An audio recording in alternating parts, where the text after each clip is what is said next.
50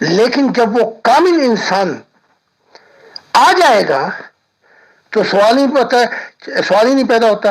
مجھے آپ خربوں کے ساتھ میں ملا دیں، اگر وقت دے دیں تو میں خربوں کو صحیح کر دوں گا. اس کا جواب پھر یہ ہے. تو جب کوئی ایک خدا کے ساتھ ہو گیا تو چاہے وہ خربوں برے سیب آ جائیں، میں ایک ہی کافی ہوں، مجھے اس میں ڈال دیں. جی محترم، یہاں 2-3 سوال پیدا ہوتے ہیں جن کو میں ایک ایک کر کے پوچھتی ہوں. جیسے کہ آپ نے فرمایا کہ مجھے خربوں برے سیبوں میں ڈال دو، میں ایک ہی سب کو ٹھیک کر دوں گا. تو یہ موقع تو آپ کو حاصل ہے، کیا ایسا نہیں؟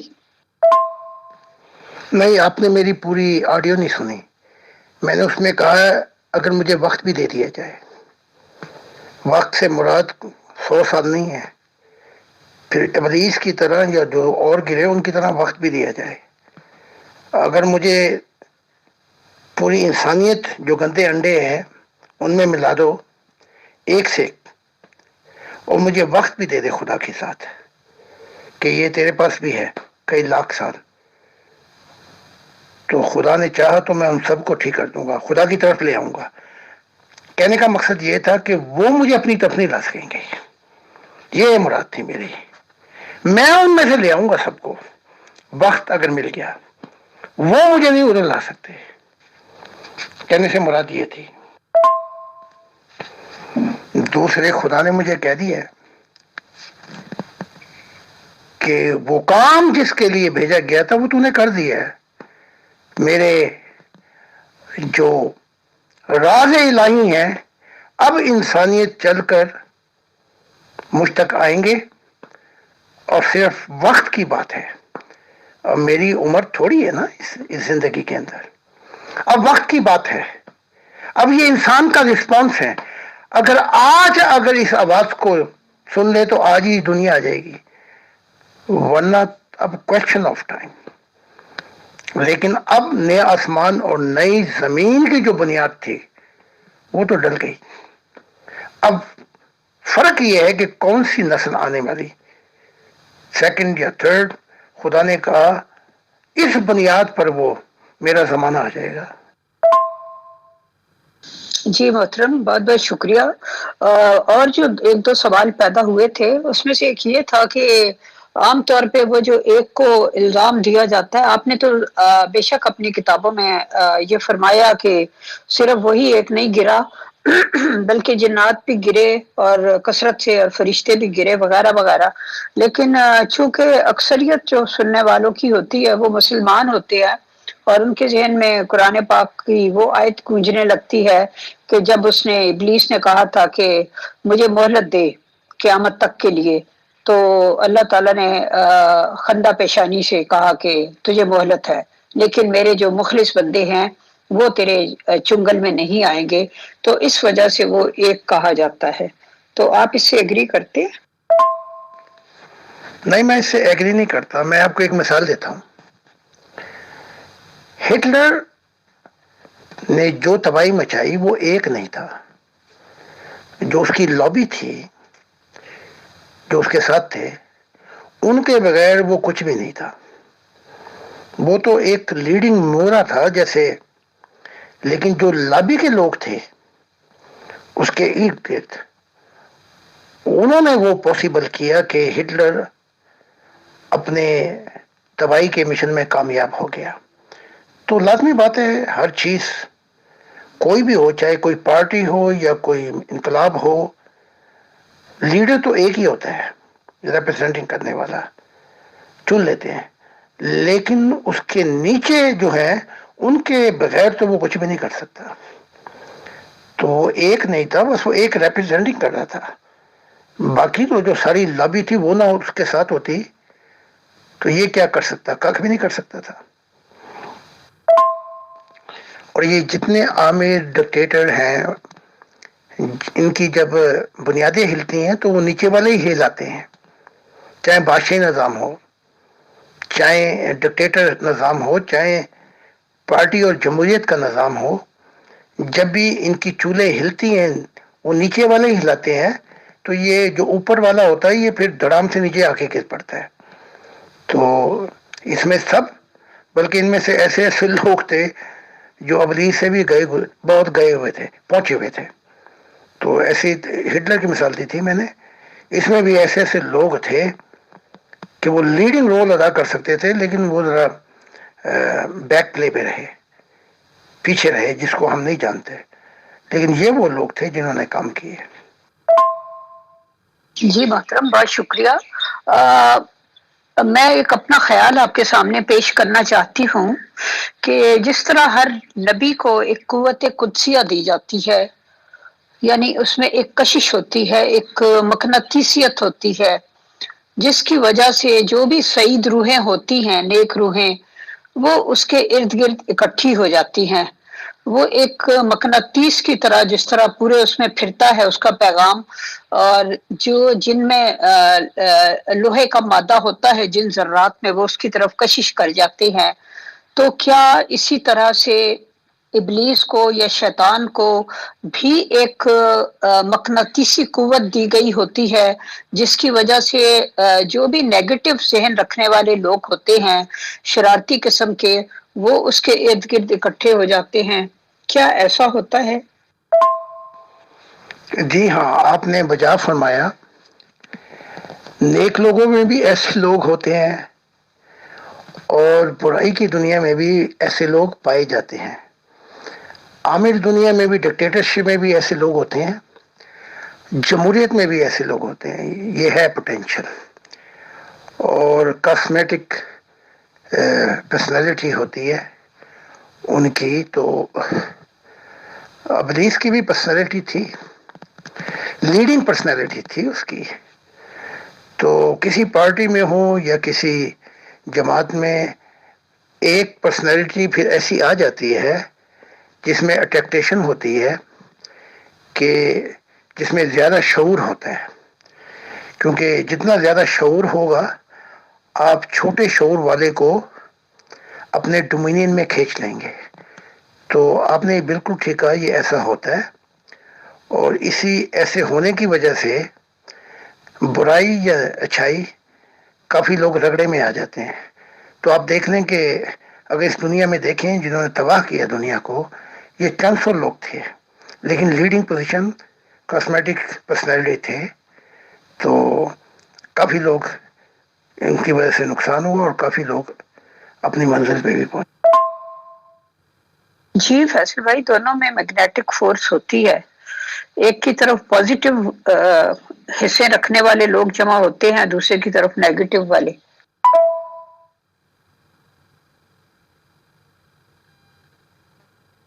بہت شکریہ. اگلا سوال یہ ہے کہ جیسا کہ آپ جانتے ہیں رمضان کا مہینہ شروع ہونے والا ہے، تو ایک بہت مشہور حدیث ہے کہ رمضان میں شیطان کو زنجیروں سے جکڑ دیا جاتا ہے. تو اس کا کیا مطلب ہے آپ کے نزدیک؟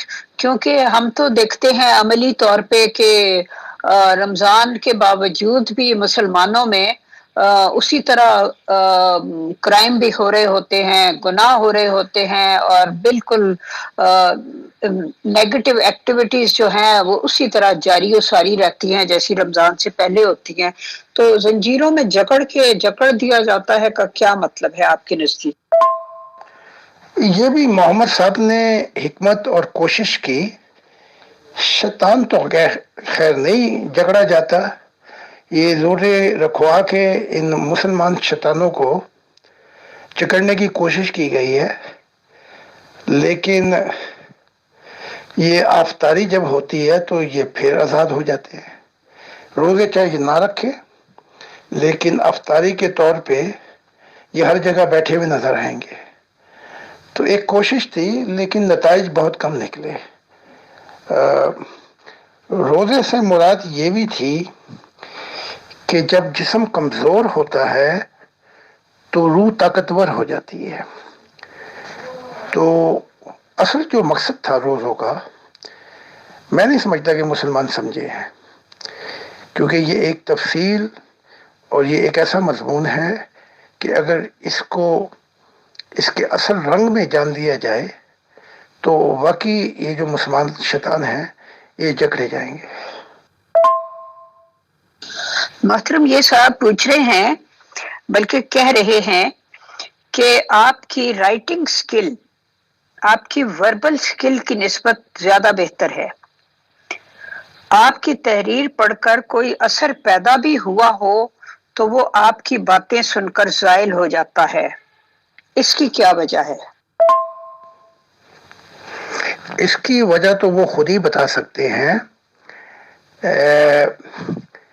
ہر شخص کی ایک روحانی گروتھ ہے۔ اب یورپ میں جب میں لیکچر دیتا ہوں تو سونے پہ سہاگا ہو جاتا ہے، اور ایشیا لوگ جب کتابیں پڑھتے ہیں تو وہ اس میں ڈوب جاتے ہیں۔ پھر میں سچائی اور پیش کرتا ہوں جو بڑی کڑوی ہوتی ہے تو ان کے مجاز خراب ہو جاتے ہیں۔ تو یہ 12 جین ہیں، یہ ہر جین کا ذائقہ مختلف ہے، لیکن میرا کام تو وہی ہے نا، چاہے وہ لکھائی میں ہو یا میں بولوں، میرا کام تو وہی ہے جس کے لیے مجھے بھیجا گیا ہے کہ بغیر پرواہ کیے اس دنیا کی میں راز الہی کھولتا چلا جاؤں، اور اگر اس میں کچھ غلطی ہو جائے تو وہ میں قصوروار ہوں۔ اگر وہ پیغام ویسے ہی پہنچ جائے تو یہ خدا کی عنایات ہے، چاہے وہ تحریری ہو یا وہ میری کویشچن آنسر ہوں یا یورپ میں جب ریلی دے رہا ہوں تو۔ جی محترم، انہوں نے یہ بھی پوچھا ہے کہ آپ کی کتابوں کی، ایسا لگتا ہے کہ آپ کی کتابوں کی نوک پلک کوئی اور سنوارتا ہے، اور جب آپ بولتے ہیں تو شاید آپ ڈیفینسو ہو جاتے ہیں یا آپ جلدی غصے میں آ جاتے ہیں، جس کی وجہ سے آپ کی گفتگو متوازن نہیں رہتی۔ یہ بھی انہوں نے پوچھا ہے محترم، آپ اس کے بارے میں کچھ کہنا چاہیں گے؟ محترم زاہد خان صاحب، میں آپ لوگوں کی گفتگو سن رہا ہوں، بیچ میں ٹاپک آیا شیطان کا یا ابلیس کا، تو محترم شیطان ابلیس کے ریگارڈنگ جتنی جانکاری مجھے ہے، اس نے ہمیشہ صرف اور صرف خدا کی ہی عبادت کی ہے اور ٹوٹلی وہ توحید پر عمل پیرا رہا ہے۔ اور محترم جب خدا نے کوئی مٹی کا پتلا بھی بنایا اور کہا کہ اس کو سجدہ کرو تو سب نے کیا، بٹ ابلیس نے نہیں کیا۔ تو ظاہر سی بات ہے کہ ابلیس اپنے دماغ کو اس حد تک پورا تیار کر چکا تھا کہ خدا کے علاوہ کسی کو سجدہ نہیں کرنا، تو اس نے انکار کیا۔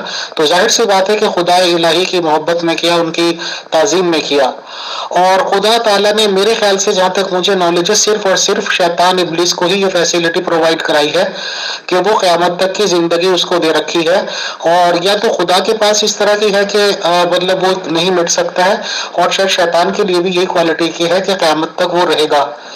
اور آپ یہ کہتے ہی ہیں کہ شریعتیں منسوخ ہو چکی ہیں، درہم مذہبوں کا کوئی مطلب رہا نہیں، تو کیوں نہ سر محترم زاہد خان صاحب بتائیں کہ کیوں نہ شیطان علیہ السلام ہی کے فالوور ہو جائیں ہم، اور شیطان ہی کو کہیں بھائی یہ سب سے بڑا توحید پہ رہنے والا پرسن تھا، ہم اسی کو مانتے ہیں، تو بتائیں۔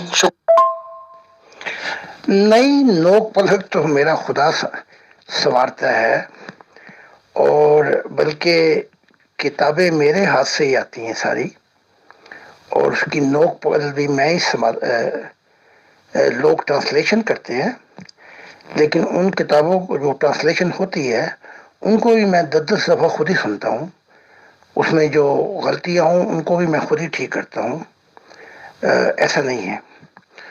اور کئی جگہ پر اگر کوئی مضمون آگے پیچھے ہو گیا تو وہ بھی خدا میری رہنمائی کر دیتا ہے۔ تو نوک جو آپ نے کہا نوک پلک سنوارنے والا وہی ذات ہے، یہ صرف ترجمان ہے، بلکہ ان کی ترجمانی کے اندر بھی میں ان کو ٹھیک کرتا ہوں جو انر کانٹینٹ ہے، تو ایسی بات نہیں ہے۔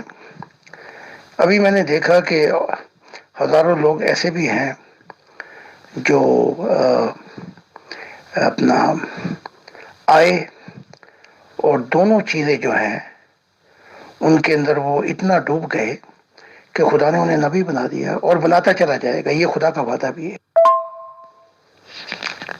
امیر فیصل صاحب کا جواب جو ہے وہ یہ ہے، انہیں کیسے پتہ لگ گیا کہ وہ صرف ایک ہی تھا؟ قرآن نے ہی بتایا نا انہیں، الا ابلیس. قرآن نہیں بتایا، قرآن کے سوا اور مذہب نہیں ہے. اور پھر قرآن ہی جو ہے وہ اس قرآن میں ہی وہ بتاتا ہے کہ وہ اپنے شیاطین کو بلاتا ہے. اس کی جو لابی ہے وہ ایک نہیں ہے.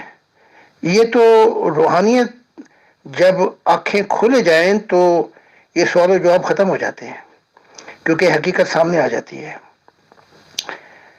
پھر وہ توحید کا پرچار کرنے والا تھا. تو یہ آپ کو کس نے بتا دیا کہ وہ توحید کا پرچار کرنے والا تھا؟ اس کا بھی حوالہ مجھے دے دیں، کہاں سے لیا آپ نے؟ وہ تو میں نے اپنی کتابوں میں بتایا ہے. توحید کا صرف ماننا اور خدا کی نافرمانی کرنا یہ دو مضمون ہیں. تو امیر فاصل صاحب کو چاہیے کہ ان مضمونوں کو اور کتابوں میں بھی ڈھونڈیں. یہ قرآن کوئی لفظ آخر نہیں ہے، بلکہ بہت سی چیزیں ہیں جو انجیل کی وہ قرآن کے خلاف جاتی ہیں، اور بہت سی چیزیں تورات کی قرآن کے خلاف جاتی ہیں. تو یہ آپ کا اوپینین ہو سکتا ہے، اصل حقیقت نہیں ہو سکتی. اصل حقیقت جب ہوگی جب آپ کہیں گے کہ زاہد خان صاحب میں بھی خدا سے مل لیا ہوں، میں نے بھی مشاہدہ الہی کی زندگی کو دیکھا ہے، اور میں یہ بات کہہ رہا ہوں کہ اللہ تعالیٰ نے مجھ سے یہ بات کہی ہے. پھر میں آپ کو مان لوں گا، کیونکہ پھر آپ پہ ایک بوجھ بھی ہے کہ اگر آپ جھوٹ بول رہے ہیں تو آپ کا کھڑاکا بھی ہوگا. تو یہ ایسا نہیں ہے جیسے آپ سمجھیں. آپ قرآن کو گہرائی میں پڑھیں، وہاں یہ بھی لکھا ہے کہ وہ اپنے شیاطین کو بلاتا ہے. تو اس کے ساتھ اس کی لبی بھی ہے، وہ ایک نہیں ہے. وہ تو میں نے مضمون آپ کو سمجھا دیا ہے کہ ہر انقلاب، ہر پارٹی، ہر چیز کے اندر ایک لیڈر ہوتا ہے، لیکن اس لابی کے بغیر وہ لیڈر کچھ بھی نہیں ہوتا. تو اس کی ایک لابی ہو، جیسے میں نے ابھی مثال دی تھی ہٹلر کی، مسولینی کی، چاہے وہ اپنا کارل مارکسزم تھیوری ہو، وہ ایک کچھ بھی نہیں کر سکتا. جب وہ نیچے والے ہلیں تو یہ اوپر والا پہلے گرتا ہے. تو وہ ایک نہیں تھا. قرآن کہتا ہے کہ وہ اپنے شیاطین کو بلاتا ہے. وہ ایک ہوتا تو شیاطین کو کیوں بلاتا؟ ان کی تو بڑی کثرت ہے. تو وہ ایک بس وہ لیڈرشپ پوزیشن پہ تھا. جی محترم، وہ میں بعد میں پوچھتی ہوں. یہ جو آپ کی لاسٹ آڈیو آئی ہے اس کو سن کر میرے ذہن میں بھی ایک سوال پیدا ہوا کہ آپ نے فرمایا کہ اس کی جو ہوتی ہے لابی ہوتی ہے، یعنی کہ یعنی جو بھی خدا کی طرف بلاتا ہے یا اس کی طرف، تو اس کے جو پیروکار ہوتے ہیں ان کے بغیر وہ کچھ نہیں ہوتا، اگر میری صحیح سمجھ میں آیا ہے تو. لیکن یہاں میرے ذہن میں یہ سوال پیدا ہوا ہے کہ جو دنیاوی آدمی ہوتا ہے، یعنی جیسے آپ نے ہٹلر کی مثال دی یا اور اس طرح کی جو نیگیٹو فورسز ہوتی ہیں، ان کو تو آف کورس لابی کی ضرورت ہوتی ہے. لیکن جب کوئی خدا کی طرف سے آتا ہے تو اس کے پیچھے تو ظاہر ہے خدا کا اتنا مضبوط ہاتھ ہوتا ہے کہ اس کے پاس اسے کسی لابی کی ضرورت نہیں ہوتی. اس نے تو اپنا پیغام پہنچانا ہوتا ہے. کسی کی مرضی ہے تو ایمان لائے، نہیں مرضی تو نہ لائے، کیونکہ فائنلی وہ سب لوگ جو ہیں وہ تو خدا تعالیٰ کے حضور جواب دہ ہوتے ہیں. جیسے حضرت نوح علیہ السلام کی اتنے سالوں کی تبلیغ کے نتیجے میں کیا تھا؟ ایک کشتی کی سواریاں ہی تھی نا. اور حضرت عیسیٰ علیہ السلام کے 12 حواری تھے نا، اس میں سے بھی ایک نے پکڑوا دیا 30 روپے رشوت لے کے، اور دوسرے نے لعنت بھیجی 3 دفعہ. تو میرا مطلب یہ ہے کہ یہ ان کو لابی کی کوئی ضرورت نہیں ہوتی، میرا یہ خیال ہے. ویسے آپ فرمائیے. ٹھیک ہے، لیکن میں اتفاق نہیں کرتا. کیا محمد صاحب کے جو اصحاب تھے، اگر وہ نہ ہوتے تو محمد صاحب کیا کر لیتے؟ 12 سال جو دور گزارا ہے مکی زندگی میں، 39 تھے فالوور. اس کے بعد وہ جو اصحاب کی جو لابی تھی، اس کے بغیر ہی یہ آگے چلا نا اسلام. کیا کلے لڑنے چلے گئے تھے جنگ؟ بدر کی، احد کی اور دوسری جنگیں، 83 غزوے ہوئے ہیں. تو اگر وہ نہ ہوتے یہ کلے کیا کر لیتے. اسی طرح عیسیٰ کی آپ نے مثال دی، اس ایک نے پکڑوا لیا لیکن 12 تو اس کی لابی تھے. اور اس کے بعد کراس کے بعد وہ جو لابی تھی وہی تو ہے جو دنیا میں پھیلی ہے، انہوں نے پیغامات پہنچائے ہیں. ان کے بغیر یہ پیغام کہاں جاتا. 300 سال کے بعد وہ جلے مرے آگ میں اپنی قربانیاں دیں، ان کے بعد ہوا ہے یہ عیسائیت. 296 کے قریب جا کے کائزر کستوس اس نے ایکسیپٹ کی. تو پوری ایک لابی چلتی ہے، صرف انجن نہیں چلتا، پولیس انجن کے ساتھ وہ بھی چلتی ہیں جو پیچھے لگی ہوتی ہے، جنہیں آپ کیا کہتے ہیں، بوگن. موسیٰ اکیلا نہیں چلا، موسیٰ کے ساتھ پوری تیاری کروائی گئی تھی بنی اسرائیل کی، پوری لابی تیار کی گئی تھی. اور پھر جب وہ چھوڑ گیا، مدائن میں اکیلا تھا، تب بھی جب اس کو واپس مشن دیا گیا تو اس کے ساتھ 6 لاکھ لوگ تھے کہ جا کے ان کو فرعون کو کہے کہ لیٹ مائی پیپل کو، میرے لوگوں کو جانے دے. تو اکیلا اکیلا موسیٰ تھا تو اپنا 40 سال اس نے گزارے تھے، کر لیتا جو کچھ کر سکتا تھا اکیلا. تو انجن اور اس کے پیچھے جو بگیاں ہوتی ہیں یہ ایک فورس ہوتی ہے. ورنہ بڑے 148 نبی آئے، 1,48,000 نبی آئے، اکیلے آئے اکیلے چلے گئے. ان کو وہ لابی نہیں مل سکی. ان کو وہ سپورٹ مل جاتی تو وہ بھی کچھ کر کے دکھا دیتے. تو اس کے بغیر کام نہیں چلتا. جی محترم، بہت شکریہ. اگلا سوال میں ان صاحب کا پیش کرتی ہوں. انہوں نے فرمایا ہے کہ آج کل میڈیا کا دورہ ہے، ٹی وی چینل ہر وقت نت نئی خبروں کی تلاش میں رہتے ہیں اور اپنی ریٹنگ بڑھانے کے لیے انوکھی خبریں ڈھونڈ نکالتے ہیں، پھر ان پر تبصرے اور ٹاک شوز وغیرہ کرتے ہیں. آپ کی تعلیم چونکہ گزشتہ سب انبیاء سے مختلف ہے، تو کیا جرمنی یا کسی اور ملک کے میڈیا نے آپ کا انٹرویو کیا ہے یا آپ کو اپنا پیغام دنیا تک پہنچانے کی سہولت فراہم کی ہے؟ پلیز بتائیے. شکریہ. ہزارہ انٹرویو ہیں، ٹیلی ویژن کے انٹرویو ہیں، میڈیا کے انٹرویو ہیں. آپ گوگل میں جائیں تو میرا نام دیں گے تو وہاں سب کچھ نکل آئے گی انفارمیشن. اور سینکڑوں میڈیا لکھتا ہے. اب وہ کیا لکھتا ہے یہ میڈیا کے اوپر ہے. تو بعض اوقات وہ انٹرویو لیتے ہیں، اس میں پھر بہت سی چیزیں ایسے ہی کہہ دیتے ہیں جو میں نے نہیں کی. یہ ایک علیحدہ مضمون ہے. کوئی 200 سے زیادہ ریلی ہیں جس میں میرے انٹرویو ہیں، تو ایک انٹرویو تھوڑی ہے.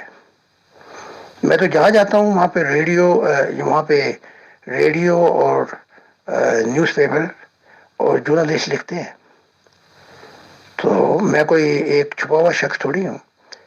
اگر آپ جرمنی میں کہیں کہ پروفٹ اور وہ اسلام کریٹک تو سب جانتے ہیں، اکثر جانتے ہیں ان میں سے.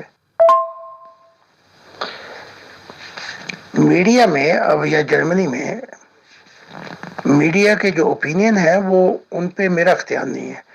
وہ کہتے ہیں کہ اس کو پہاڑوں پہ خدا ملا، اس نے اپنے آپ کو خود بخود نبی بنا لیا. پھر وہ یہ کہتے ہیں کہ یہ جو جتنے نبی ہیں یہ ان سے باتیں کرتا ہے تو وہ سارے مردہ ہیں، مردے باتیں نہیں کرتے نبی. اور یہ خدا کا بتاتا ہے تو خدا کو دکھائے بھی. تو باتیں کرنے والے تو بہت ہیں، لیکن انہی کے اندر چاہے وہ نیگیٹو پبلسٹی ہوتی ہے میری، لیکن انہی کے اندر وہ اصل پیغام وہاں تک بھی پہنچ جاتا ہے جن میں سید روحیں ہوتی ہیں. تو یہ بڑا سلو پروسیس ہے. اور آپ دیکھ لیں، میں 40,000 کے مجموع سے میں مخاطب ہوں، اور ان سے پہلے میرے انٹرویو ہے ہر جگہ انٹرویو ہے میرے. تو میری تعلیمات پوچھتے ہیں، کثرت سے سوال کرتے ہیں. جی محترم، بہت بہت شکریہ، آپ نے ڈیٹیل سے جواب دیا.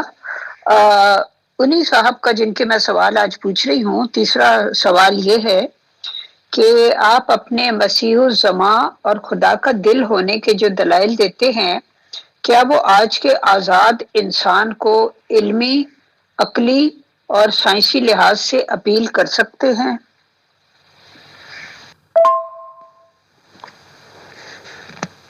جو میں دلائل دیتا ہوں یورپ میں، وہ تو بڑے ریزنیبل اور انٹلیکچل بیسس پہ ہوتے ہیں، اور اسی وجہ سے لوگ جو ہیں وہ کھینچے چلے آ رہے ہیں.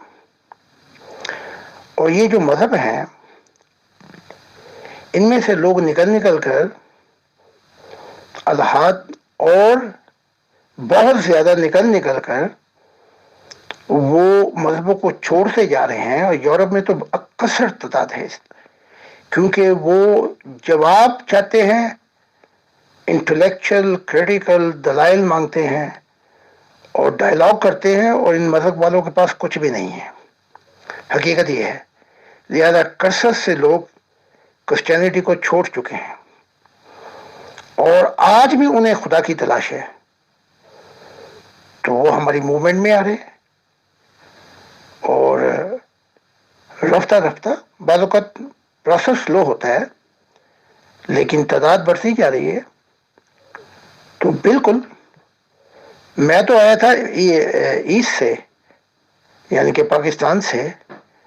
میں کیا اور میری اوقات کیا، میں تو وہی شخص ہوں جو ساری زندگی فٹ پاتھوں پہ سوتا رہا. اور میں ہی وہ شخص ہوں جو European intellectual society, intelligent society کو اپیل کر رہا ہے، اور لوگ آتے جا رہے ہیں. ابھی کچھ دن پہلے پروفیسر صاحب نے جوائن کی. ہماری موومنٹ میں اسکالرجسٹ ہیں، ہماری موومنٹ میں بڑے ویل ایجوکیٹڈ لوگ ہیں. تو یہ تعداد اس لیے بڑھ رہی ہے کہ ان کے ریزن، ان کے انٹلیکچل کوشچن، ہر چیز کو میں نے کبھی فبیڈڈ کیا ہی نہیں، کبھی روکا ہی نہیں میں نے ان کو. میں نے تو اوپن کہا، please ask me every question, and if I have observation experience I will share with you. تو میں تو ہر سوسائٹی کو اپروچ کر رہا ہوں یورپ میں، اور پوری پبلک لائف میں چیلنج کر رہا ہوں میں. تو بلکہ بعض اوقات میڈیا بڑے سخت سوال کر دیتی ہے، لیکن ان کی برین اور ان کے انٹلیکچل ریزن میں ان کو جواب دیتا ہوں. تو میرا کام ہی یہی ہے، صبح سے شام گروپوں میں. اور جو ہماری موومنٹ ہے، اس میں بہت وکیل بھی ہیں. میری بیوی کے علاوہ 2 وکیل اور ہیں. تو یہ تو تعداد بڑھتی جا رہی ہے. یہی تو میں نے کہا تھا کہ اگر وقت کے ساتھ یہ روت بدل جائے گی، یہ تو خدا کہہ رہا ہے. میں کوئی چھپ کے تھوڑی بیٹھا ہوا ہوں، نہ میں کہیں جنگلوں میں غائب ہو گیا ہوں، نہ تاخانوں میں بیٹھا ہوا ہوں میں. بلکہ میں تو پبلک میں ہر رول میں پبلک میں ادا کرتا ہوں. کیونکہ اگر رت بدلنی ہے تو پبلک کو ساتھ لے کر چلنا پڑے گا، تب انقلاب آتا ہے. تو میں کوئی اکیلی زندگی تھوڑی گزار رہا ہوں، میرا تو کام ہی یہی ہے. جی محترم، بہت شکریہ. یہاں آپ یہ بتائیے کہ آپ انٹلیکچولی خدا تعالیٰ سے اور گزشتہ انبیاء سے جو آپ کی ملاقاتیں ہوتی ہیں عالم ارواح میں، ان کو آپ انٹلیکچولی اور سائنسی طور پر کس طریقے سے جسٹیفائی کرتے ہیں ویسٹرن کمیونٹی کے سامنے؟ ویسٹرن سوسائٹی میں 3 ایلیمنٹ بہت زیادہ ہے. ایک تو وہ آپ کا ایگزامپل دیکھتے ہیں، آپ کیا کہہ رہے ہیں، اس میں جو آپ کی عملی زندگی ہے اس میں کوئی تضاد تو نہیں ہے. دوسرے وہ یہ دیکھتے ہیں کہ جو میں سوال کر رہا ہوں انٹلیکچوئل، جب وہ سوال انٹلیکچوئل کرتے ہیں کہ مجھے انٹلیکچوئل جواب دے، تو پھر لاجک کی طرف بھی آنا پڑتا ہے اور سائنس کی طرف بھی آنا پڑتا ہے. کیونکہ جو سائنس لا پیش کرتی ہے ان میں جو بلائنڈ لا ہے پھر ان میں بھی ڈسکشن کرنی پڑتی ہے. لاجک، انٹیلیجنٹ بیسس اور ریزن، ان چیزوں سے ان کو سمجھانا پڑتا ہے. تو اس کے بعد سیکنڈ سٹیپ یہ ہوتا ہے کہ just check it out. Check it out سے مراد یہ ہوتی ہے، ان کو پھر میں دعوت دیتا ہوں کہ کچھ وقفے کے لیے اپنے جو نیگیٹیوٹی ہے اس کو ہٹا کر آپ یہ جو میں بتا رہا ہوں فلسفی، یعنی فلسفی تو نہیں ہے، ان کے نزدیک فلسفی سمجھ لیں، آپ اس کو تھوڑی سی ایکسپیریمنٹ کر کے دیکھ لیں ذہن سے خالی ہو کر. تو اس میں وہ جب وہ پریکٹس کرتے ہیں، کیونکہ ان میں وہ نہیں ہوتی تعصب، نہ فکر بنانا نہ یہ، تو جب وہ اس بات کو مان کر تھوڑا سا اپنے آپ کو خالی کر کر، تو کیونکہ سچائی کی تلاش میں ہوتے ہیں تو ان کو بڑی جلدی ہمارے ملاؤں مفتیوں اور مذہبی لوگوں سے بہت زیادہ وہ تیزی سے ان پر حقائق ظاہر ہوتے ہیں، خوابوں میں، مشاہدے میں. تو یہ سب چیز چلتی ہے، ایک طریقے سے نہیں ان کو بتایا جا سکتا. جی محترم، اگلا سوال ایک ممبر کا ہے. انہوں نے پوچھا ہے کہ ہم اس دنیا میں مادی وجود کے ساتھ ہیں اور ہم انہی چیزوں پر اعتبار کرتے ہیں جن کو ہم اپنے حواس خمسہ سے محسوس کریں. آپ کے روحانی مشاہدات ہمارے لیے حجت کیسے ہو سکتے ہیں کہ ان کی بنا پر آپ کو خدا کا نبی مان کر اپنے عقیدے، مذہب اور اطمینان قلب سے ہاتھ دھو لیے جائیں؟ یہ درست نہیں ہے.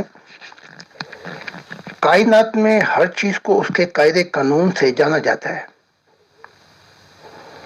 میں ایک مثال دیتا ہوں محمد صاحب کی. جب محمد صاحب کو بلایا گیا بنی سکیہ، یہ جو گھر تھا جہاں پہ اکٹھے ہوتے تھے، تو انہوں نے پہلے ہی کہا کیا تیرے رب نے تجھے یہ نہیں بتایا کہ ہم تجھ سے کیا پوچھیں گے؟ پھر وہ دنیا کے اندر انہوں نے دنیائی سوال کیے، ہم کیسے ہم تو پہلے بھی خدا کی عبادت، اللہ کی عبادت کرتے تھے، اس کے ساتھ جو خدا ہم نے بنائے ہوئے ہیں یہ ذریعہ ہے ہمارے لیے، تو ہم سب کو چھوڑ چھاڑ کے کیوں تجھے مان لیں؟ تو کوئی ہمیں دکھا، کوئی سیڑھی لگا، کچھ تو دکھا، کچھ فرشتے گھومے تیرے ساتھ. تو آپ کہتے ہیں کہ میں ڈاکٹر بننا چاہتا ہوں، لیکن اگر آپ یہ کہیں کہ میں یونیورسٹی نہیں جاؤں گا، ڈاکٹر کہ میڈیکل اسٹڈی نہیں کروں گا، تو آپ ڈاکٹر کیسے بنیں گے؟ بیمار ہو تو آپ ڈاکٹر کے پاس چلے جاتے ہیں، اگر وکیل بننا ہو یا جج تو آپ لا یونیورسٹی میں چلے جاتے ہیں. تو میری کتابوں میں بھی سیمیسٹر ہیں، وہ میں نے طریقے بتائے ہیں، ان کو تعصب سے دور ہو کر اس تعلیمات کو فقط اس لیے کہ میں خدا کی ذات سے ملنا چاہتا ہوں، میری وہ منزل ہے، انہیں استعمال کر لیں تو آپ اس منزل تک پہنچ جائیں گے. تو یہ تو ہر طریقہ رکھا ہے خدا نے. کہ ظاہری چیزوں کو کیسے پانا ہے، روحانیت کو کیسے پانا ہے۔ جی محترم، انہوں نے جواب سن لیا ہوگا۔ اگلا سوال یہ ہے کہ کیا خدا تعالیٰ آپ کو غیب کی کوئی خبر دے سکتا ہے جو آپ لوگوں کو پہلے سے بتا دیں، پھر وہ پوری ہو جائے اور لوگ آپ کو خدا کی طرف سے مامور سمجھ لیں؟ اس مشن کے دوران ایک دفعہ جب خدا سے ملاقات ہوئی حق تعالیٰ سے، تو اس نے کہا اگر تو چاہے تو میں تجھے معجزے دے سکتا ہوں، لیکن اگر انکار کیا انسانیت نے تو میری دنیا آنے میں پھر دشواریاں ہو جائیں گی۔ میں نے کہا خدا مجھے یہ معجزے نہیں چاہیے۔ خدا نے کہا میں تجھ پہ غیبوں کے دروازے بھی کھول دیتا ہوں، اگر یہ غیب کی باتیں سن کر بھی نہیں مانیں گے یہ جو شیطانی دنیا ہے، تو جو نیا آسمان نئی زمین ہے پھر اس کا زمانہ آگے چلا جائے گا۔ تب میں نے سجدہ کیا، میں نے خدا سے پوچھا تو بتا۔ خدا نے کہا جو معرفت الہی کے میں تجھے راز بتا رہا ہوں اس سے میری دنیا آئے گی، سبسٹینٹل ایجوکیشن سے۔ تو جو خدا ہمیں کہتا ہے ہم اس چیز کو مانتے ہیں۔ باقی تو غیب کی خبریں کیا، 10,011 تک کا سفر کرا دیا مستقبل کا، اور میں نے اکثر اپنی کتابوں میں بتا دیا کہ سویلائزیشن پہ کیا کیا بیتے گی۔ جی محترم، بہت شکریہ۔ اگلا سوال بھی ایک ممبر کا ہے۔ انہوں نے کہا ہے کہ بابا وانگا، نوسٹراڈیمس اور نعمت شاہ ولی اللہ، جن کا کوئی خدا کی طرف سے ہونے کا دعویٰ بھی نہیں تھا، ان کی کئی پیشگوئیاں پوری ہوئی ہیں اور اسی لیے وہ دنیا میں مشہور ہیں۔ تو شاید یہ آگے یہ پوچھنا چاہتے ہیں کہ کیا آپ کی بھی کوئی پیشگوئی پوری ہوئی ہے؟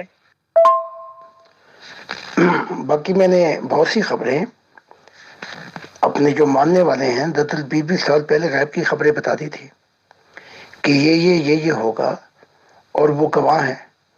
بہت سی چیزیں 10 سال بعد پوری ہوئیں، بہت سی چیزیں 15 سال بعد، اور اگر آپ کہیں تو میں ان کو سامنے کھڑا کر دوں گا ان لوگوں کو۔ دنیا اور مشہور ہونے کے لیے ہم نہیں آئے، ایسے تو ہزارہ ولی اللہ بھی ہیں جنہوں نے نبوت کا دعویٰ ہی نہیں کیا، ان کی بھی مشہور ہوئیں، اور نوسٹراڈیمس اور جو دوسرے ہیں سینٹ فوناسیسی، ان کی بھی پوری ہوئیں، لیکن کیا وہ نیا آسمان یا نئی زمین آ گئے جس کی خدا نے انسانیت کو بنا کر کہا؟ کیا وہ کنگڈم آف گاڈ آ گئی؟ 1,48,000 نبی آئے، عیسیٰ بھی آئے جو مسیح تھا، یہاں تک کہا کہ repent the kingdom of God is at hand، توبہ کرو خدا کی بادشاہت کا زمانہ آ گیا ہے، بلکہ ہاتھ میں آ گئی ہے۔ کیا وہ دنیا آئی؟ تو یہاں مشہوری کا تو چکر ہی کوئی نہیں ہے۔ یہاں جو ہے میں پوری کرنے آیا ہوں نبوت، نیا آسمان نئی زمین، جو کوئی انبیاء بھی نہیں لا سکا۔ وہ اپنی خطابوں میں بتا گئے کہ نیا زمانہ آئے گا، تو اس کو پورا کرنے والا جو ہے وہ میں ہوں۔ تو جتنی کتابیں ہیں وہ میرا ہی بتاتی ہیں۔ میرے بعد جو ہے خدا جو ہے اس زمین پر ظاہر ویزیبل گاڈ دکھائی دے گا، زمین خدا کے نور سے بھر جائے گی، بلکہ زمین انبیاء سے بھر جائے گی۔ محترم زاہد خان صاحب، میرے پاس ایک سوال آ رہا ہے اور بہت زیادہ شدید تقاضا ہے ان کا کہ میں یہ اسی سیشن میں پوچھ لوں کہ زاہد خان صاحب کیونکہ مرزا غلام احمد قادیانی صاحب کو بھی ایک نبی مانتے ہیں، اور ظاہر سی بات ہے کہ جو احمدی لوگ ہیں وہ ان کو نبی مانتے ہی ہیں سر، بٹ آج کل ہمارے گروپ میں بات چیت شروع ہوئی ہے محترم جنبا صاحب سے، تو ظاہر سی بات ہے کہ وہ بھی احمدی ہیں، وہ بھی مرزا غلام احمد قادیانی صاحب کو ہی نبی مانتے ہیں، بٹ ان دونوں میں بہت بڑا فرق ہے۔ جو مرزا مسرور صاحب کے زیر نگرانی خلافت چل رہی ہے، ان لوگوں کا کہنا یہ ہے کہ جو مرزا صاحب کی خواہش تھی، ول تھی، اس کے اکارڈنگ وہی ان کے صحیح اقدار بنتے ہیں. اور محترم جنبا صاحب کا کہنا یہ ہے کہ نہیں، مرزا صاحب جس طرح بتا گئے تھے اس طرح سے وہ ہی چلا سکتے ہیں. تو کیا ان دونوں لوگوں میں سے بھی کوئی ایک ہی جنت میں جائے گا محترم؟ کیونکہ ظاہر سی بات ہے کہ ایک تو ان میں سے غلط ہوگا کہ مرزا صاحب کے راستے پر نہیں ہوگا. تو بتائیں. جی محترم، میں آخری سوال کرتی ہوں آج کے پروگرام کا. آپ فرماتے ہیں کہ اس مردہ قرہ یا کائنات کو زندگی دینے کے لیے خدا تعالیٰ نے اپنی طاقت کا مظاہرہ کیا، جسے ہاریزونٹل یونیورسل پرائم فورس کہتے ہیں. اس بات کو ذرا واضح کیجیے گا پلیز. جو دعویٰ غفار کا ہے ذکی غلام ہونے کا، اور یہ کہنا کہ جس طریقے سے یہ چنتے ہیں خلیفہ کو، یہ خدا کا طریقہ نہیں ہے. اگر ہم اس کو یوں لیں کہ یہ خدا کا طریقہ نہیں ہے، جس طرح یہ چنتے ہیں، نام پیش کرتے ہیں، تو پھر محمد کا جو نظام ہے خلفاء کا، وہ بھی غلط ہو جائے گا. کیونکہ ابو بکر کو بھی خدا نے نہیں چنا. سعد بن عبادہ جب یہ انصار کے پاس پہنچے، بڑا جھگڑا ہوا، حتیٰ کہ تلواریں نکل آتی. وہ کہہ رہے تھے ایک طرف انصار میں سے ہو خلیفہ، ایک طرف مہاجر میں سے خلیفہ ہو. پھر عمر نے کہا یہ تو ایسے ہے جیسے دو اونٹوں کو ایک رسی سے باندھ دینا. تب تلواریں نکل آئیں اور بہت نزدیک تھا کہ قتل و خون ہو. عمر نے اپنا ہاتھ پھیلایا ابو بکر کے ہاتھ میں، کہا میں آپ کی بیعت کرتا ہوں. پھر وہ اپنا مہاجرین نے کی، انصار نے. تو یہاں پہ خدا کہاں پہ بیٹھا ہوا تھا؟ اب آگے چلتے ہیں تھوڑا سا. اور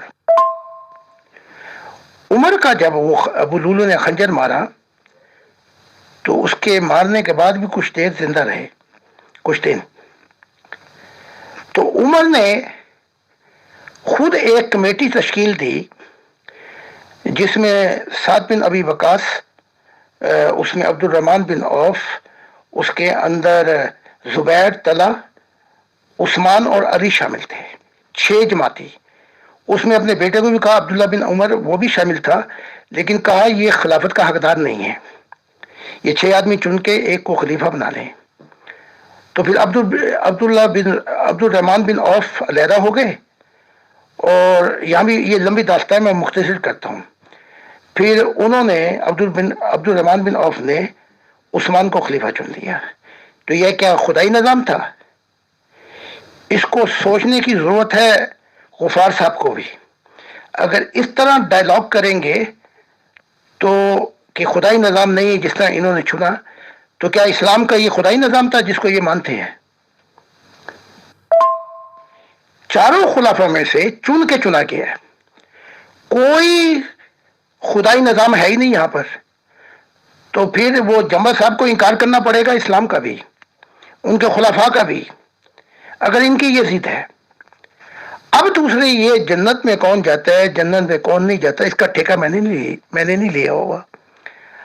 اگر غفار صاحب یہ دعویٰ کرتے ہیں کہ میں ہوں، تو اس کے ذمہ دار وہ ہیں. یہاں پہ خدا نے مجھے کہہ دیا ہے کہ جب کوئی یہ کہے کہ میں خدا کی طرف سے ہوں، تو کسی انسان کی یہ طاقت نہیں ہے کہ اس کو جھوٹا کہے، پتھر اٹھائے. تو یہاں پر آ کر میں نے تو یہاں تک بتا دیا کہ 12 ذکی غلام ہیں اس وقت زمین کے اوپر. تو اگر ان میں سے کوئی بھی کہے کہ میں خدا کی طرف سے ہوں، ہمارا کام ہے کہ ان کی تعلیمات کو سننا. اور اگر وہ تعلیمات جو وہ دے رہے ہیں، یہ نہیں کہ جھگڑے بازی شروع کر دیں، میں منہ جھوٹا ہے، میں سچا ہوں، یہ ہے وہ ہے، لعنت ملعنت. اگر وہ تعلیم دے رہے ہیں کہ جس سے دل کھنچا جائے خدا کی طرف، تو قبول کرنے میں کیا حرج ہے؟ تو ہمارا وہی عقیدہ ہے جو خدا نے ہمیں بتایا ہے کہ کوئی بھی دعویٰ کر دے اس کو غلط ثابت کرنا میں نہیں، تو نہیں ہے، کیونکہ اس نے جھوٹ اگر مجھ پہ بولا ہے تو میں اس کو سمجھوں گا، میں سنبھالوں گا اسے. جی محترم زاہد خان صاحب، اصل میں میرا بنیادی مقصد یہی تھا کہ آپ سے میں جانکاری لوں کہ جیسے یہ کہا جاتا ہے کہ چاہے وہ 1400 سال پہلے والی خلافت ہو ابو بکر جی کی جو خدا نے بنایا، چاہے احمدیز لوگوں کی خلافت ہو، یہ بھی بہت ہی شور کرتے ہیں کہ جی خدا نے بنایا، خدا نے بنایا. تو آپ کی باتوں سے بھی یہی لگتا ہے اور کامن سینس بھی یہی کہتی ہے سر خدا نے کسی کو نہیں بنایا، بس وہ تو ہو گیا تو ہو گیا. اس سے آگے تھوڑا سا اور آ جاتے ہیں. وہی ہو نبی پر، اور وہی جب ہو رہی ہے تو اسے خبر نہ ہو اس نبی کو کہ میں نبی ہوں، اور وہ جائے اپنی بیوی کے ساتھ خدیجہ کے ساتھ ورقہ بن نوفل کے پاس، اور وہ اسے بتائے کہ وہ نبی ہے موسیٰ کی طرح. تو یہاں بھی بہت سوچو بچار چاہیے. یہ کیا ہے؟ کیا جبرائیل نہیں بتا سکتے تھے میں کون ہوں؟ ورقہ بن نوفل جو عیسائی تھا اس نے بتایا تو تب یقین آیا. تو ان باتوں کو سوچیں نا، ورنہ بات بہت آگے چلی جائے گی. تو غفار صاحب جو ہیں انہیں بھی سوچنا چاہیے. اگر احمدیت کے نظام کو غلط کہیں گے تو پھر اسلام کے نظام کو بھی غلط کرنا پڑے گا. محترم زاہد خان صاحب، پتہ نہیں یا تو میں کچھ سوال کرنے میں غلطی ہوئی یا پتہ نہیں سر. تو محترم غفار جمبا صاحب یہ تھوڑا ہی کہتے ہیں کہ یہ خلیفہ کو تو بھائی خلیفہ تو ہیں ہی خلیفہ، وہ یہ کہتے ہیں کہ اللہ نے ان کو نہیں بنایا، بس ایک کمیٹی سے چنتی، یہی تو کہتے ہیں محترم وہ. بہرحال شکریہ. جیسے بائبل کہتی ہے، تھوڑا سا ہلکا سا جواب دے دیتا ہوں کہ خدا کا تخت پانی پہ تھا اور جنبش کرتا تھا. اب اگر ہم اس انویسٹیگیشن کریں تو پانی میں دو ایلیمنٹ ہیں، ہائیڈروجن آکسیجن. یہ خدا کی انرجی کا حصہ تھا جو گیون ٹیک سے پیدا ہوا. اس کے بعد سائنس کہتی ہے کہ کائنات کی پروسیس کے اندر ہزارہ گیسز تھیں، پھر وہ غائب ہو گئیں اور چند گیسز رہ گئیں جو انسان کی زندگی کے لیے کافی تھی. وہ گیسز انرجی بھی خدا کا حصہ ہے، گیون ٹیک، خدا کے یونیورسل کانشسنس کے گیون ٹیک سے. اور when God created light، اس کے گیون ٹیک سے یہ انرجیز اور یہ گیسز ایجاد ہوئیں جو خدا کے اندر ہیں. اس سوال کا اگر مطمئن نہ ہو تو اگلے سیشن میں اور تفصیل سے جواب دے دیجیے. میں بھی تو یہی کہتا ہوں کہ جس اسلام پہ وہ ایمان رکھتے ہیں ذرا اس کا بھی مطالعہ کر لینا، جس پہ وہ دل و جان سے ایمان رکھتے ہیں. وہاں بھی خلیفہ جو ہے وہ اللہ نہیں بنا رہا. تو اگر احمدیت نے بنا لیا اس طریقے سے تو انہوں نے تو پھر سنت پہ عمل کیا ہے محمد صاحب کی، جیسے خلیفہ نے کیا انہوں نے بھی اس طریقے سے بنایا. تو کوئی غلط فہمی نہیں ہوئی، یہ بالکل صحیح طریقہ ہے. جماعت احمدیہ نے بالکل ہی ایسا کیا ہے جیسے یہ 4 خلیفوں نے خلیفہ بنے ہیں، ایک دوسرے کو بنا کے گئے ہیں. تو اگر اس طریقے کو جماعت احمدیہ کے طریقے کو غلط کہنا پڑے گا تو پھر اسلام کے طریقے کو بھی غلط کہنا پڑے گا جو وہاں ہوا. تو دونوں چیزوں کو پھر انصاف کی نظر اور عدل کی نظر سے دیکھنا پڑے گا. فیصل بھائی، محترم زاہد خان صاحب بہت ہی شفقت سے اور تحمل سے بہت سے اٹپٹے سوالوں کے بھی جواب دیتے ہیں، اور ان کے لیے اس بات کے لیے میں تہہ دل سے ان کی شکر گزار ہوں. اور یہ بھی بتا دوں چلتے چلتے، عالم ارواح کے اندر غلام احمد قادیان اپنے بیٹے محمود کو وہ ذکی غلام کہتے ہیں. یہ ہے وہ میرا بیٹا. تو اس سے غفار صاحب بھی سوچ لے کہ وہ کون سا دعویٰ کر رہا ہے پھر. اور اگر آپ چاہیں تو جماعت احمدیہ کے بہت سے لوگ ہیں وہ قرآن سے ہی اور سنت سے ہی ان کو دلیلیں پیش کریں گے اگر آپ چاہیں. بہت سے لوگ ہیں.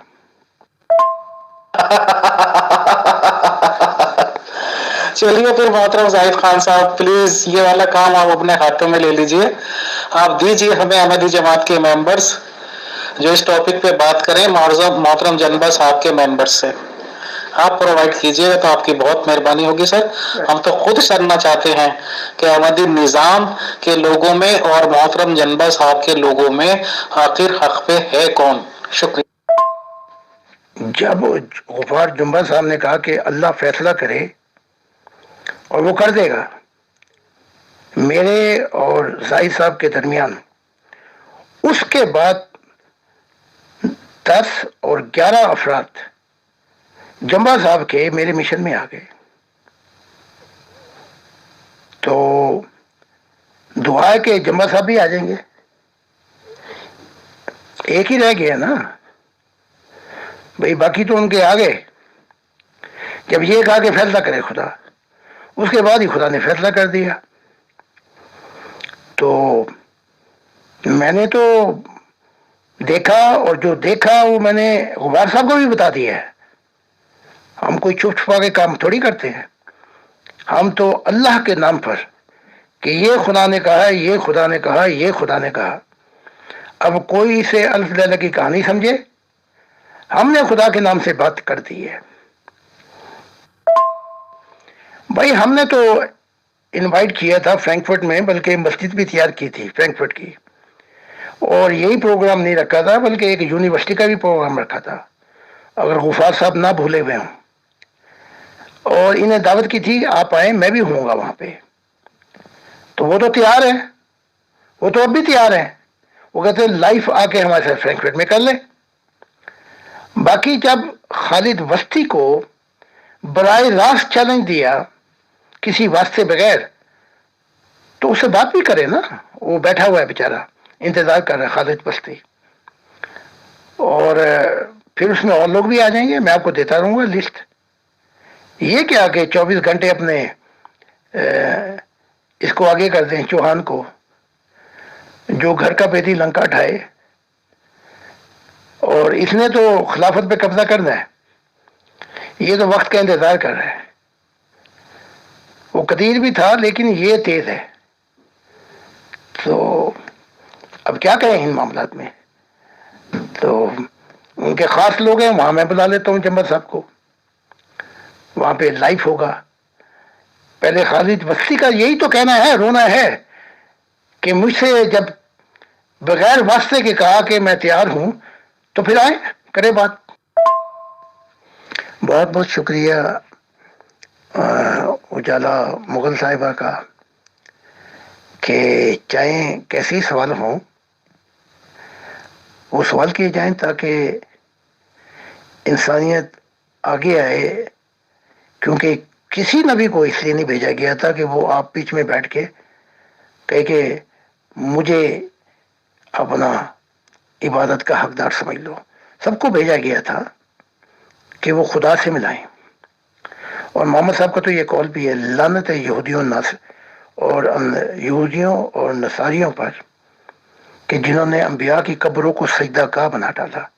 اب میں خدا کا مسیح، خدا کا دل یہ کہہ رہا ہوں کہ یہ لعنت مسلمانوں پر اس سے بھی زیادہ پڑی ہے. اور اگر یہ بات نہیں آئے، وہ تو خدا نے کہہ دیا ہے یہ جو ٹیلے ہیں نا پہاڑ میں، ان کو ہلا دوں گا، روئی کی گالوں کی طرح ہلیں گے. جب خدا نے کہا مذہب گئے تو بس کوشچن آف ٹائم. محترم زاہد خان صاحب، میری جانکاری میں یہ بات ہے if I am not wrong کہ خالد وسطی صاحب آپ کے فالوورز میں سے ایک ہیں. تو کیا ہی اچھا ہو کہ محترم خالد وسطی صاحب اور آپ کے گفتگو کا ایک سیشن سر پیور ڈسکشن گروپ میں ہو جائے اور ہم ان سے سوال کریں اور وہ بھی آپ سے سوال کریں، ایک ایسا سیشن لیں کہ آپ کی ٹیچنگز پہ وہ بات چیت کریں خالد وسطی صاحب.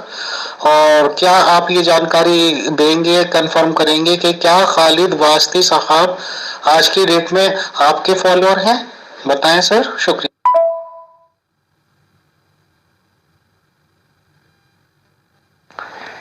نہیں، وہ میرے فالوور نہیں ہے، بلکہ پورے دل سے مجھ سے محبت کرتے ہیں. اور اس سے آگے اور کچھ بتانے کی بھی ضرورت نہیں. تو ہاں میں لے آتا ہوں خالد وسطی صاحب کو، وہ میرا انٹرویو کریں اور مجھ سے کوشچن آنسر کریں. میں نے پیغام بھی بھیج دیا ان کو کہ وہ آ جائیں اور وہ باتیں بھی بتائیں تاکہ غلط فہمی دور ہو کہ جماعت احمدیہ کے متعلق بھی سوال کریں، مجھ سے بھی سوال کر لیں تنقیدی، اور جو کچھ وہ پوچھنا چاہتا ہے پوچھ لیں. میں پوچھتا ہوں. بہت بہت شکریہ، بہت جزاک اللہ محترم زاہد خان صاحب. آپ آج کا سیشن بھی بہت اچھا کامیاب رہا، اور ایک نئے سمت بھی ہمیں یہ ملی کہ محترم خالد واسطی صاحب آپ کا انٹرویو ٹائپ لیں گے پیور ڈسکشن گروپ میں محترم. اور آپ سے ہمبل ریکویسٹ یہ بھی ہے زاہد خان صاحب، جب آپ اس طرح کے پروگرام ارینج کروانے کی بات آپ کہہ رہے ہیں تو بہت اچھا آپ کا قدم ہے. تو آپ کوشش یہ کیجئے گا کہ خالد واسطی صاحب ہی امیر فیصل کے سوالوں کے جواب اس ریگارڈنگ بھی دیں، یا اجالا مغل میم صاحب کے بھی، کہ جماعت نظام آخر اس میں سوال کیوں نہیں کر سکتے، ہم سوال کریں، اور ہمیں یہ جانکاری بھی وہ پرووائڈ کریں کہ آخر خلیفہ آف احمدیز کا چناؤ ہوتا کس طرح ہے. ہمارے پاس اس ریگارڈنگ سوال ہیں، تو سر اگر آپ اس بارے میں ہیلپ کر سکتے ہیں زاہد خان صاحب تو ہیلپ کیجئے گا کہ محترم خالد واسطی صاحب ان سوالوں کے جواب بھی ہمیں پیور ڈسکشن گروپ میں دیں. شکریہ، جزاک اللہ. انشاءاللہ نیکسٹ سیشن میں بہت جلدی ملاقات ہوتی ہے. Thank you.